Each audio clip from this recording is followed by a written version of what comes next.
पंजाब की total population age between 19 to 30 in the census of 2011 is 52 lakhs, जिसमें से 10 lakh जो है 20% of youth is living outside of India due to jobs.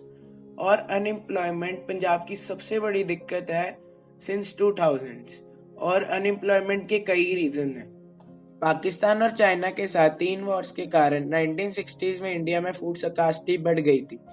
So the Indian government, especially MS Swaminathan ने agriculture output बढ़ाने के लिए hybrid seeds, agriculture machinery and new agriculture technology में invest किया, जिससे हम ग्रीन रेवोल्यूशन भी कहते हैं। सॉइल फर्टिलिटी और एप्रोप्रिएट क्लाइमेट के कारण पंजाब को इसका टेस्ट करने के लिए चुना गया।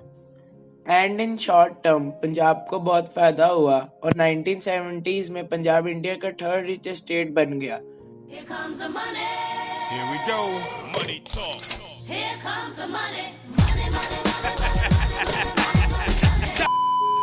But after 20 to 30 years Punjab ने रियलाइज किया कि ग्रीन रेवोल्यूशन ने उनको नुकसान ही पहुंचाया है। 2000s में ये देखा गया कि पंजाब की ग्रोथ डिक्लाइन हो रही है and it was the first time in 50 years that Punjab's income was less than Indian average, और इस सब का कारण था green revolution. Brought back the hope of new technology, new high-yielding varieties of wheat that proved a dramatic turning point and led us to food self-sufficiency. But the Green Revolution has been a mixed legacy. And the greater irony, the victories of the 60s have now been reversed.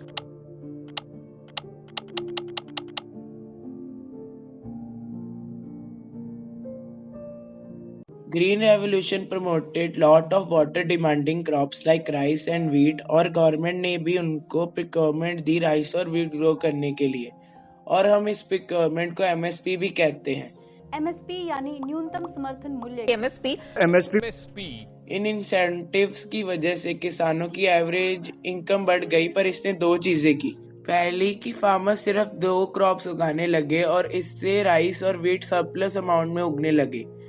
Rice उगाने के लिए बहुत पानी चाहिए होता है और पंजाब ऐसी जगह नहीं है जहां बहुत बारिश होती हो, तो फार्मर्स ग्राउंड वाटर यूज करने लगे, जिससे ग्राउंड वाटर का लेवल बहुत गिर गया।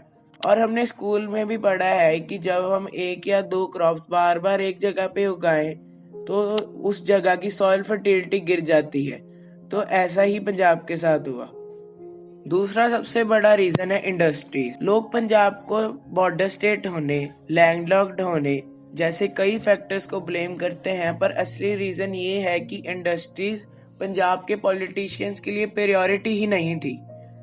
लखविंदर सिंह और निर्विकर सिंह दोनों ने अपने रिसर्च पेपर्स में लिखा है कि पंजाब का एग्रीकल्चर 1970 से ही डिक्लाइन हो रहा था, पर पॉलिटिकल लीडर्स ने इस पर ज्यादा ध्यान नहीं दिया और ये डिक्लाइन ही होता रहा।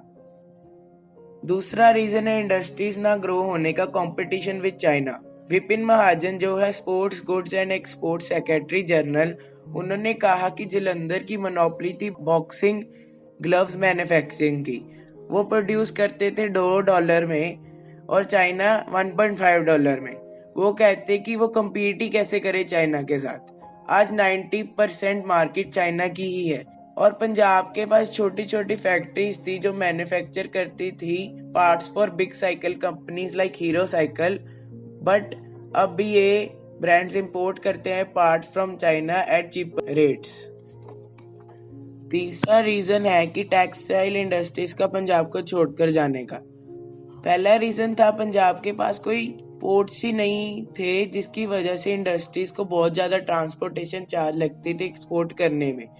और दूसरा रीजन था कि रॉ मटेरियल टेक्सटाइल इंडस्ट्रीज के लिए बहुत जरूरी होता है, जैसे कि कॉटन, और पंजाब में इतनी कॉटन प्रोड्यूस नहीं होती, तो इंडस्ट्रीज ऐसी स्टेट में शिफ्ट हो गई जहां रॉ मटेरियल अवेलेबल था, और ऐसी स्टेट्स जैसे गुजरात और महाराष्ट्र इंडस्ट्रीज को सब्सिडीज दे रही थी उनकी स्टेट्स में आने के लिए। इलेक्ट्रिसिटी भी एक बड़ा रीजन था पंजाब की ग्रोथ डिक्लाइन होने का। क्या हुआ कि जब industry started shutting down, tax collect कम होने लगा। टैक्स कम कलेक्ट होने की वजह से गवर्नमेंट की इनकम कम हो गई, जिससे गवर्नमेंट इंडस्ट्रीज को सब्सिडीज नहीं दे पाई इलेक्ट्रिसिटी पर और ये साइकिल चलता रहा। वाटर डिमांडिंग क्रॉप्स को उगाने के कारण पंजाब में ग्राउंड वाटर बहुत डिक्रीज हो गया था, जिसकी वजह से फार्मर्स यूज करने लगे large powerful Motors water extract करने के लिए, जिससे इलेक्ट्रिसिटी बहुत यूज होने लगी, जिससे इंडस्ट्रीज बहुत सफर हुई। और हमको पता ही है कि पॉलिटिकल लीडर्स के लिए इंडस्ट्रीज कभी प्रायोरिटी ही नहीं थी, तो सारा इलेक्ट्रिसिटी की सब्सिडीज फार्मर्स को जाती थी और इंडस्ट्रीज बहुत सफर होती थी। तो अब 2022 में पंजाब में अनएम्प्लॉयमेंट एक स्टेबल पेस पे है और इस साल ही न्यू गवर्नमेंट आई है और अब देखते हैं कि एम्प्लॉयमेंट बढ़ती है कि घटती है। Thank you for watching this video. आपको ये वीडियो अच्छी लगी हो तो please like this video and subscribe to my channel.